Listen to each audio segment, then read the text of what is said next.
Bonjour les amis, je viens vous dire un petit mot sur les pommes de terre. Donc là, ce sont des pommes de terre de ma récolte de l'année dernière. Ce sont des blanches, c'est leur nom.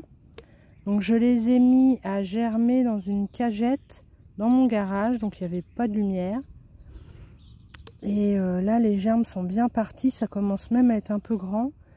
Donc il est temps de les planter. J'en ai même une là qui est très grande.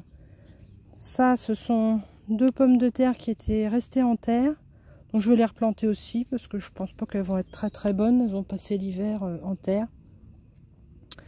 Donc voilà, la cagette de blanche. J'ai sélectionné les plus petites de ma récolte pour que ça corresponde à ce qu'on nous vend.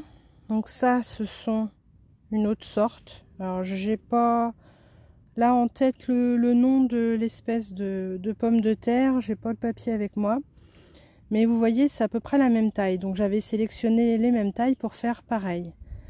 Donc là je vais faire deux carrés, en fait un carré avec celle que j'ai achetée et un carré avec celle que j'ai récoltée.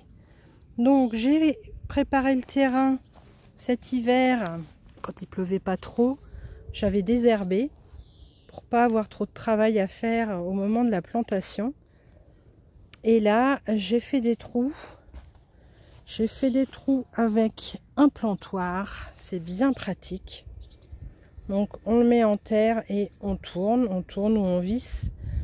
La terre reste à l'intérieur puisque c'est un cône. Et le trou, je le trouve pas mal pour mettre des pommes de terre. Donc vous voyez, il y a la grandeur de la main. Après je pourrais éventuellement buter si j'en ai le courage. Et là j'ai fait des trous en quinconce. Alors ça paraît assez serré, mais comme j'ai pas des grandes surfaces, j'essaye d'optimiser. Et jusqu'à présent ça marche pas trop mal. Donc là on a la valeur d'une main entre deux trous. Enfin de mes mains qui sont, j'ai des grands doigts mais pas des grandes mains.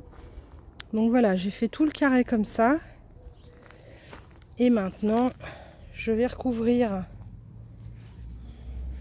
Je vais les recouvrir comme ça. Ça va permettre que, comme il gèle encore un peu en ce moment, ça protège du gel le temps que les germes arrivent. Et je pense que quand ils sortiront, nous aurons plus trop de raisons de craindre le gel.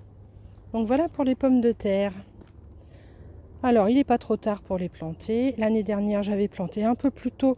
Elles avaient pris le gel mais j'ai récolté quand même. Mais bon, là, cette année, j'ai attendu un peu plus parce que l'hiver était un peu plus rude. Donc, je vous donne un petit aperçu du reste du jardin.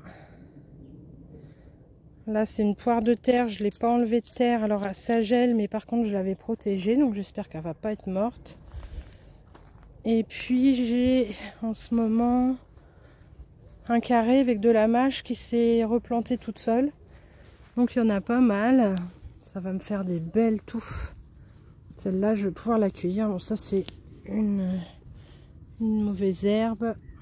J'en ai plein qui poussent comme ça, entre deux. Mais ça, c'est pas bien grave. Donc là, des belles touffes de mâche qui se sèment toutes seules.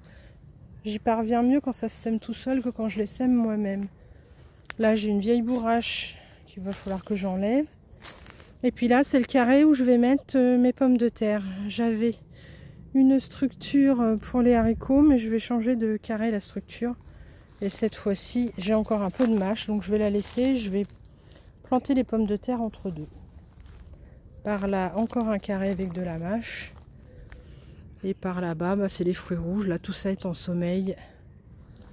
Tout ça est encore en sommeil. Donc voilà pour le petit tour de jardin orienté pommes de terre. Je vous souhaite de bonnes plantations et à bientôt.